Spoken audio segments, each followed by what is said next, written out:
Programmet presenteras av Articat, Sled Store, Hotellet vid fjället.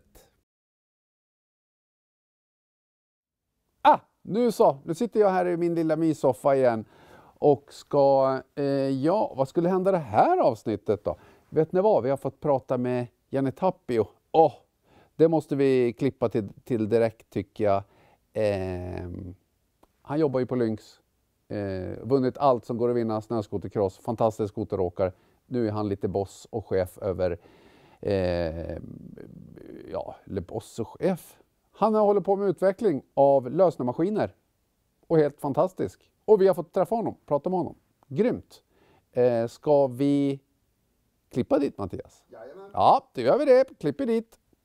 Okej, jag börjar väl med det här på svenska då. Men vi ska ta den här intervjun på engelska. Och vi börjar nu tycker jag. Så ni som har gått i skolan, kan inte ni skatta er lyckliga för det? Ni andra får väl be mamma eller pappa översätta då. Okej. Standing here with I called you an icon just an hour ago because in my eyes you are really an icon because this is you can introduce yourself and your title maybe. Yeah, my name is Janne Tapio, Lynx Engineering from Rovaniemi, Finland. I'm a project manager in engineering and last year I brought the Lynx Riders to the market. That was my project with my team. And now this year we just introduced the Radiant 2 platform in a trail segment. So that was my another project, and it's great to be here in the West Yellowstone and introducing sleds to media. Yeah, and you're getting recognized, your name and everything. Yeah, I've heard it myself, and I'm spreading the word about your. We was talking just some minutes ago about his career and highlights in my opinion anyway, highlights when I've been able to see you in action, and Janne was in a total different level, and it was just talk about who was going to take second place. That's the truth. Yeah. I'm sorry, and then I'm Swedish, and I would like that the Swedish guy would be better at that time, but they weren't. So yeah, I tried to play my cards in the best possible way, and yeah. Are you connected to the sport nowadays? Yeah, a little bit. Of course, I like to watch races, and but of course the racing development is something I haven't really been doing in 10 years now. So doing this other projects, and but for sure racing is really interesting. And here now we see some lynxes in the hill climb races, and Kane's Quest, we've been doing that a couple of times. But the racing department at Lynx, was that bigger before? Was racing a bigger part of Lynx before than now? Yeah, let's say that in the 90s there was more need to build sleds for snowcross, and it was used more energy to build them. But nowadays, as we know, if you go and buy a RS race sled from any manufacturer, they're pretty good out of the box. You can go racing. You don't need to spend time on bolting on some reinforcements here and there. So even the factory riders they are beginning with like an exactly. A machine out of the box. Out of the box. Yeah, it's going on that direction. And also in the same time, snowcross is kind of going. It's kind of extreme with the big bumps and jumps and stuff. So the sleds need to be more tailor-made for that usage nowadays. And Okay, so you're stationed in Rovaniemi, but sometimes you travel over to Canada? Yeah, Canada. Of course, everybody knows that we are doing a cooperation with the Ski-Doo engineering, developing together.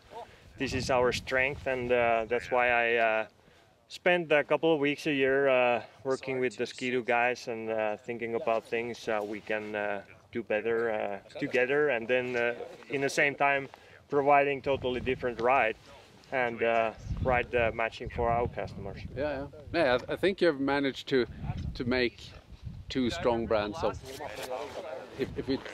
one machine. So Joe, the heart is the thing in the middle there is the same, but then you have like done your thing with it. So it's still a Lynx to have its own heart yet exactly. anyway. So I think really. Yeah, that was like 2 years ago when we were introducing Lynx for North America first time. People were saying, "Yeah, it's just a different color Ski-Doo." Yeah. And once they start riding, once the media was starting riding here in West Yellowstone, the dealership, demo units, people understood that this is a totally different ride. Oh, okay. As we've been trying to do all those years, that we don't want to make the same sled twice. No. It doesn't make any sense. So we know that in the Scandinavian market there is a special needs and special kind of usage, and that's why we are building the sleds in the way we are. And even though we are now here in North America, we are not trying to build a sled for here.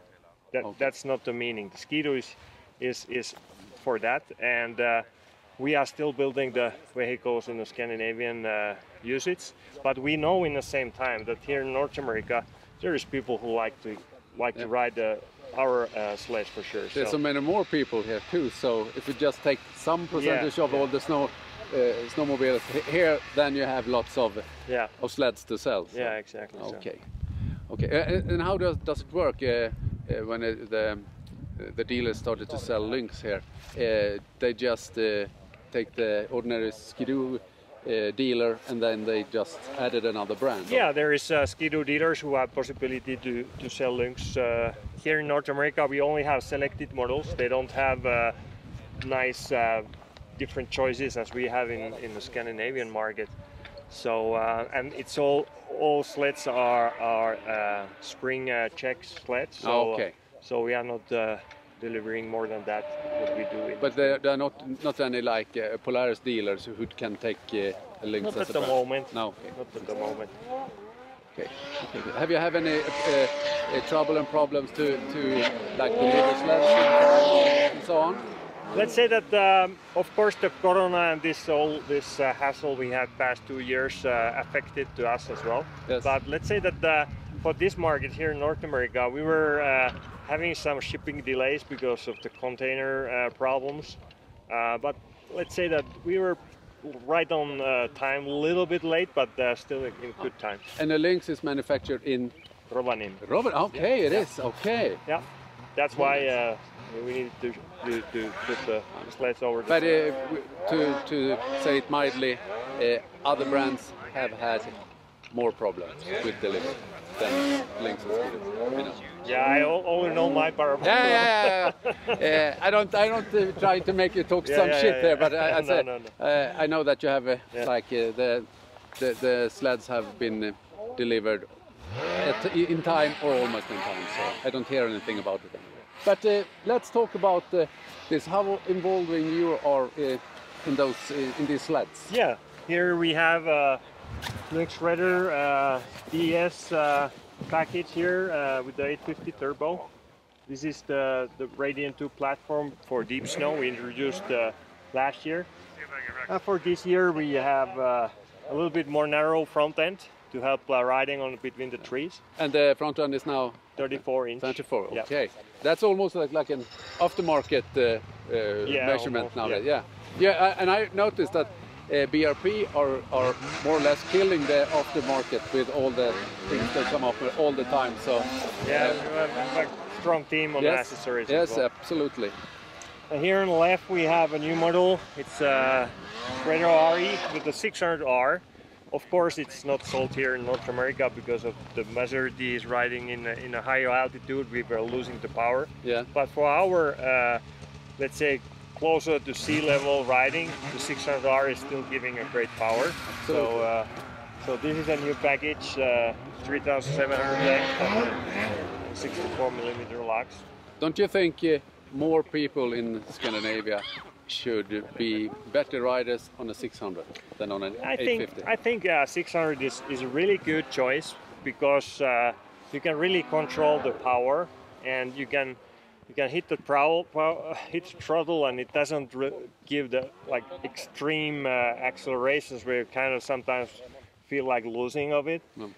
Especially when the snow is getting a little bit more heavy and giving more traction. Yeah. So 600 is between the trees, like doing some climbing here, it's really nimble. You can really feel that the engine is smaller, so the rotational mass is smaller, inertia is smaller, so it goes easier between the trees. So that's clear benefit.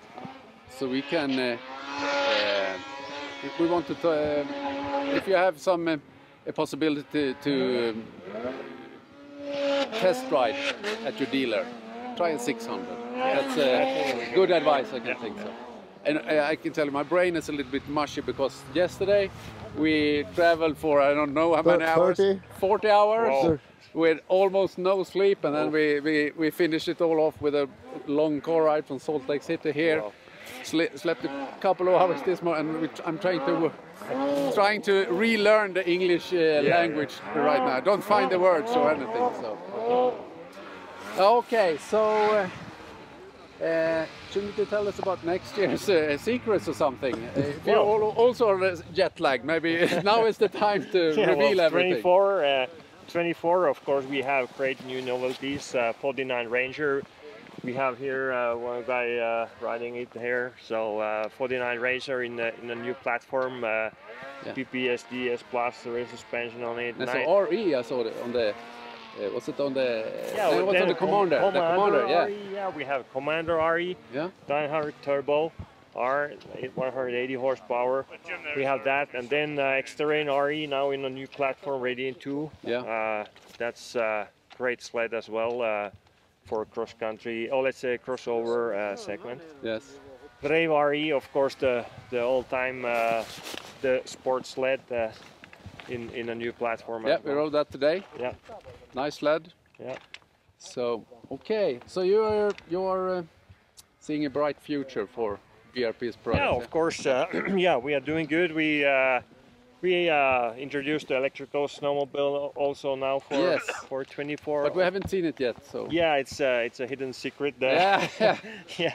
But so, you have been riding it, so. Yeah, a little bit. Yeah. It's something totally different. It's quiet. It goes really nicely. Yeah. It's of course the usage is now limited into the rentals and but I think that's a really good idea. Maybe if in a ski area when they want to have like a green image or something, so that it could find its way in there maybe. Yeah, for sure. But I can imagine it's almost like the first time I rode the 600 Ace. It was totally quiet, and then you can hear the noise from the track and from the skis and everything. Exactly. Yeah, so that was the first thing I noticed. It wasn't so powerful, but the first thing I noticed was how much everything else is making noises. Yeah, exactly. Okay. Nice to talk to you and to meet you in person, but we haven't met sometimes before. So okay. Good. We're going to eat dinner tonight. Not just you and me. That sounded a little bit creepy. Yeah. But lots of other guys too. Okej, thank you. See you then. Okej, bye. Ja, det var det. Nu har vi fått prata med legenden. Det var ju jättenervös, men ändå så också väldigt jetlaggad. Så jag hoppas att ni förstod lite engelska där i alla fall. Grymt. Då klipper vi vidare. Programmet presenteras av Articat, Sled Store, Hotellet vid fjället. Ja, men skratta då åt min engelska. Jag var jetlaggad, jag var coronaflåsig och allmänt trött. Försökte göra det bästa av situationen och så var jag lite spänd också för att prata med Janne. Jag tycker det var jättekul. För övrigt en rolig episod. Vicky Ljungberg som är med oss jämt och åker skoter. Han har ju en lillebror som heter Pierre. Och när Pierre var liten så frågade fröken någon gång sådär med vet ni vem det är som bor i Rovaniemi? Med tanken då att alla skulle svara tomten. Då svarade han Janne Tapio, sa han. Och det var ju sant också. Så det tycker jag var en rolig grej. Då kanske ni förstår hur stor Janne Tapio var för ungdomarna i Sverige, skoterungdomarna som var intresserade i alla fall då, för ett tag sedan. Så var det med det. Jättetrevlig kille, väldigt kunnig på alla sätt och vis. Nu så har vi träffat en till liten kille här, nu inte Janne liten, men en liten kille som heter Gudru. och han ska prata lite om ett evenemang de har uppe i Lofsdalen nu 30 mars till 2 april. Arctic Cat Riders Club har de ett evenemang där uppe. Vi klipper väl dit. Han kommer sitta här alldeles bredvid mig om en sekund. Ja, vad bra. Okej, nu har vi celebert besök. Eller hur? Jajamän. Ja, vi vill ju inte skryta upp Jimmy allt för mycket, men du är ju en fantastisk människa. Och jag är så glad att du har kommit upp här i soffan och sitter här och myser över mig. Och vi ska prata om ett av Jimmys evenemang. Och för er som inte vet vem Jimmy är, Jimmy Gudru har lägergården i Lofsdalen. Det är där vi får hålla till. Det är så otroligt trevligt när vi har våra förarbeviskurser, när vi har SnowRider weekend, när vi har, det är så mycket som händer. Det är ju egentligen varje helg du har ett evenemang, eller att folk kommer och åker och snöskoter och bor hos dig på Lofsdalens Lägergård, heter det. Eller hur? Ja, det är i princip varje helg och väldigt stor del av veckan också. Kör vi lite företagsevent och lite olika grupper så det är full fart hela vintern. Absolut. Ja, det är ett trevligt ställe att bo på, men inte bara det. Du har också en ganska stor camping precis bredvid, och som ni har byggt ut så campingen har blivit inte dubbelt så stor kanske. Men lite större. Ja. Lite större, ja. Många glada campinggäster har vi. Ja, jajamensan. Och däremellan så lägger du asfalt och gör att det känns som du far omkring lite överallt så här, hela tiden. Så ja. Ja, snart får du hålla till och lägga asfalt bara, för snart är det vår. Men vi ska hinna med ett evenemang till. Och det var det du ska få. Vi är intresserade. Det drar igång någonting egentligen. Så det brukar inte vara berätta istället. Nej, också. precis. Ja. Vi har ju funderat på det här i flera år. Vi har aldrig någon Arctic Cat Riders Club. Polaris har ju kört sina träffar med jämna mellanrum. Men Arctic har ju aldrig haft något motsvarande. Mm. Så då tänkte vi att nu provar vi. Vi kör ett Arctic Cat Riders Club. En träff helt enkelt. För oss som har sett ljuset och åker Arctic Cat. Men alla är välkomna. Även de mindre troende då. Och det här kör vi helgen vecka 13. 30 mars blir det väl till 2 april. Kommer att samlas upp på torsdagskvällen, och sen som alla våra evenemang så kör vi guidade turer i skog och mark fredag och lördag. Avslutar med lite brakfest på lördag kväll och frukost på söndag. Sen får man åka hem till verkligheten igen. Mm. Och då får man komma dit fast man har en Polaris? Jajamän, alla är välkomna. Alla är hjärtligt välkomna. Mm. Och nej, det kommer att bli en vansinnigt trevlig helg.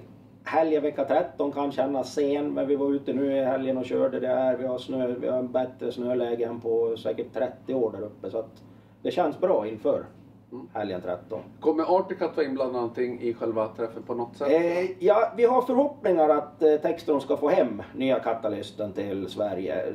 De är osäkra, de har inte lämnat, de har inte satt på flyget än, så att det är osäkert. Men kommer de till Sverige så har de lovat att de ska dyka upp med dem. Mm-hmm. Kommer att vara lite roliga människor som är med oss och shoppar och stilar lite. Men det kommer att bli en jävligt kul helg. Absolut. Ja. Och ni i SnowRider kommer ju även göra ett reportage. Ja, men absolut. Jajamensan, vi kommer vara på plats där också. Så det blir fullt ös. Ja, och då vet du, om de lyckas få hit en katalyst, vet om den bara är för påseende, eller att man får köra den i så fall? Så det... Nej, det vet jag inte. Nej, det vet vi inte. Vi lämnar det lite öppet.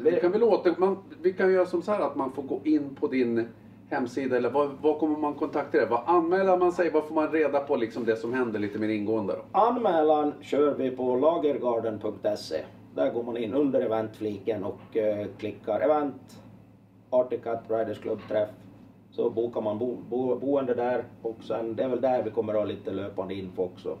Eller på våran Facebook, Lofsdalens Lägergård. Där finns det också, så man kan in och kika vad vi håller på med hela tiden. Ja, vad bra.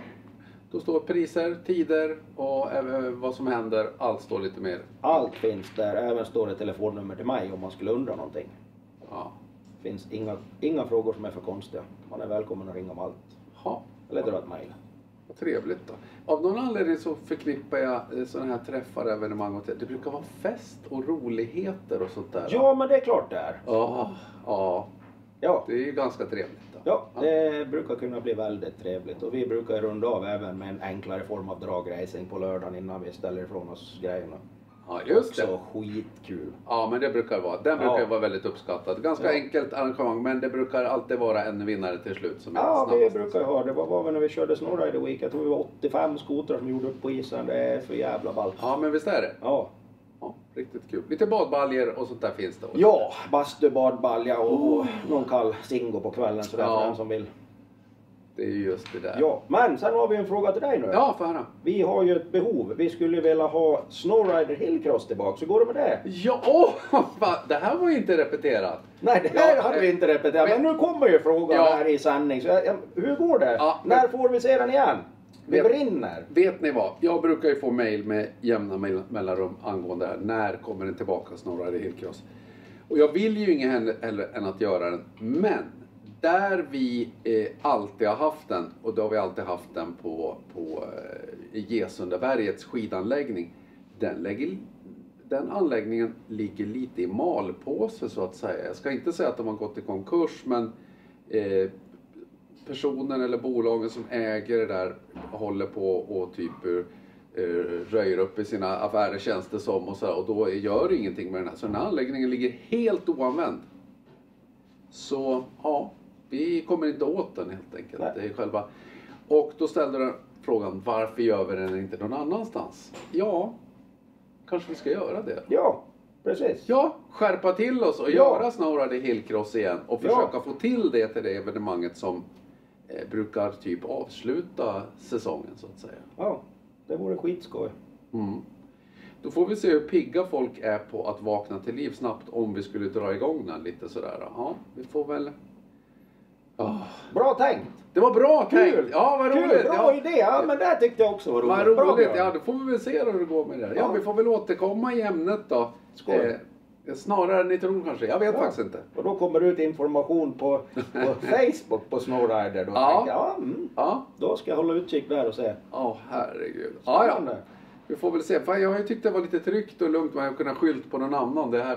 För att ni ska veta att göra en tävling med den storleken. Sist vi körde, om jag kommer ihåg rätt, så var vi 208 eller 218 startande, massor av publik. Och det är sånt jädra jobb runt omkring det. Men vad fan. Någon ska ju jobba också, eller hur? Ja, jag tror det. Och Micke Ljungberg, han är ju skitsugen på att köra depån. Och jag tror att Kjell Lindqvist, han skulle inte annat vilja än att stå med starterflagga. Ja, så jag tror att precis, organisationen har det väl klart. Ja, det är bara att fråga alla de här gamla rävarna som så får vi väl se. Ja.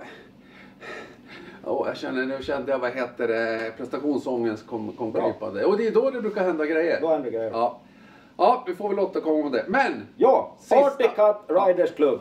Helgen vecka 13. In och boka på lagergarden.se så gör vi en svinkul helg uppe i Lofsdalen.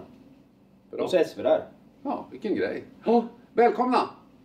Ja, då var det inte mer idag. Jag har mina snickarkläder på mig. Jag ska springa ut och snickra lite.